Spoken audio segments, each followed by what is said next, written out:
What is going on, guys? This is going to be a super quick one-take video, but welcome back to the channel and welcome back to, not the vlog, but I've just had my first experience in a Tesla Model 3. Now, I, as a petrol head, have always been slightly opposed to the electric revolution, I'd say. I love the noise, I love the smell, I love the visceralness of the burning rubber and the aggression behind petrol cars. And that's why I own the car I do. I love the R35 GTR. It's got a dual clutch transmission with manual flappy paddles. It's got stupid amounts of power, nigh on 600 horsepower. And I'm used to that sort of rapid acceleration of sub 3 seconds 0 to 60. And all of the amenities that go with that. The harsh ride, the race car aesthetic, the attention. And I've always been a bit opposed Tesla for a number of reasons. Firstly, I think the appearance of Teslas is a little bit sterile, businessy. For me, a bit boring because I like to be quite outlandish and ridiculous, and that's not what Teslas are. And I've just never really, the aesthetics never really appealed to me. Additionally, I thought, oh, lack of gearing means I won't be as involved. I won't be able to choose how much power I'm put in with the gears, and it'll be a less involving experience. It'll be a bit sterile, like the looks. It's a bit of a sterile experience, and additionally, feeding onto that, the lack of noise I thought would also add on to the sterility, let's say, of the Tesla or electric car experience. But my friend just purchased a Model 3 Standard Range Plus with the autopilot feature. So this means it hasn't got the dual motors. It's got quite a lot of torque, but its 0 to 60 is only around 5.1 seconds, I believe. So over 5 seconds 0 to 60. So not supercar territory by any stretch of the imagination. And I wasn't allowed to drive it because no insurance companies currently have the Model 3 on their databases in England at all, because it's such a new car. It literally came out this week, which is why I kind of wanted to put this video out. But I thought I could contrast it with my GTR, big tyre off the rear here. I thought I could contrast it nicely with the GTR as a passenger. First impressions are no road noise. It's a serene experience. I don't get the changing of gears, the sound of the differentials, the sound of the engine, the turbochargers. There's none of that. There's literally just no engine noise. A slight whir is maybe distinguishable if you really try and listen, but you can't really hear anything, to be honest. Additionally, the insulation seems really good because there's no road noise. You can't hear the tyres moving on the tarmac. The chassis is still quite stiff, but it's very, very quiet. So it's a very serene experience. And adding on to that, from the interior looking out, it's very minimalist and there's a lot of glass, so you feel very open. And it's just really relaxing. It's just a serene experience is how I would describe it, which is an exact contrast with the boxed in, terrifying, rapid, heart-pumping experience of the GTR. It's very different, but I can also see why people would want that, as it is, because I'd love for that to be my daily commute.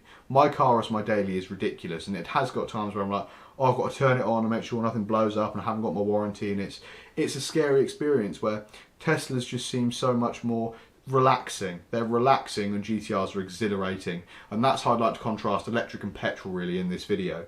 But let me move on to the acceleration. It's very quick. It puts down the amount of power it has available immaculately, zero wheel spin, zero slippage, and no drama. It's just quick, it's fast, and because there's no other noises, well, no noises at all other than the noise you're making when it's going, it's very, all you feel is the thrust. You're not distracted by the sound of the engine. And it's a very strange experience because you feel very in tune with the speed you're going at as an individual, and you're not distracted by other sensory things like vibrations and noise. It's just speed and thrust. And I'm a big fan of that, actually. I think it felt very fast considering the stats weren't that great. When you look at it from on a piece of paper, it felt very fast, sufficiently fast for any road situation. And this was only the Standard Range Plus variant and not the performance model.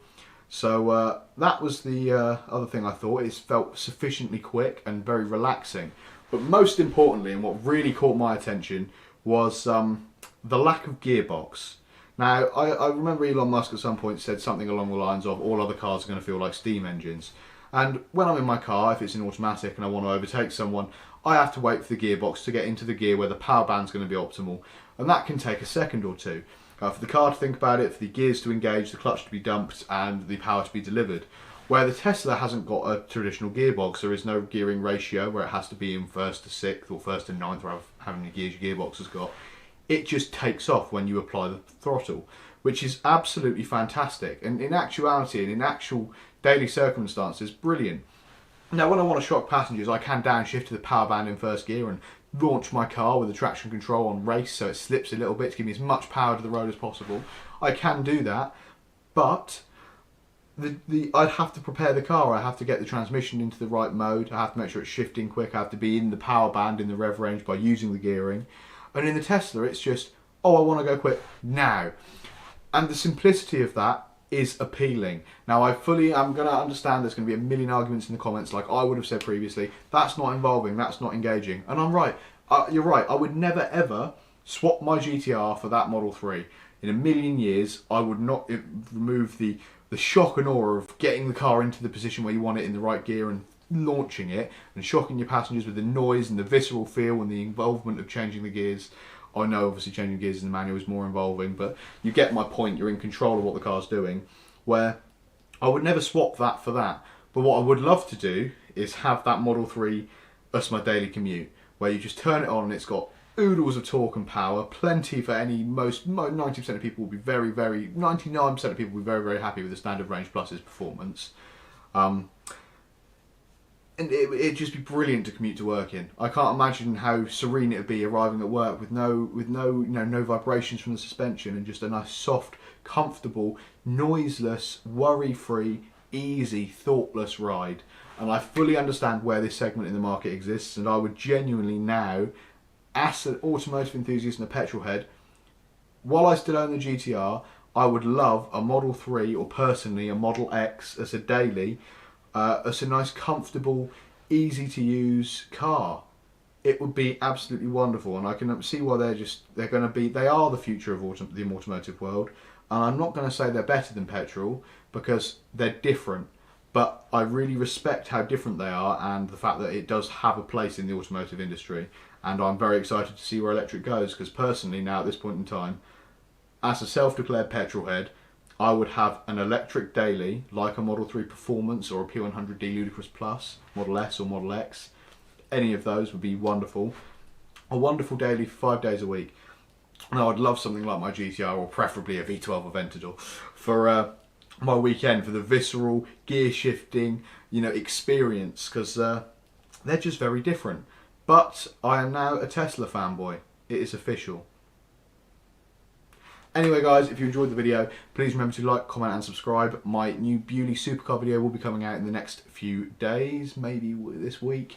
And I'll see you guys in the next one. If you like Cars and Crouchy, hit the notification bell as well, because you can stay up to date with all of my latest automotive videos. And I will see you in the next one. Peace.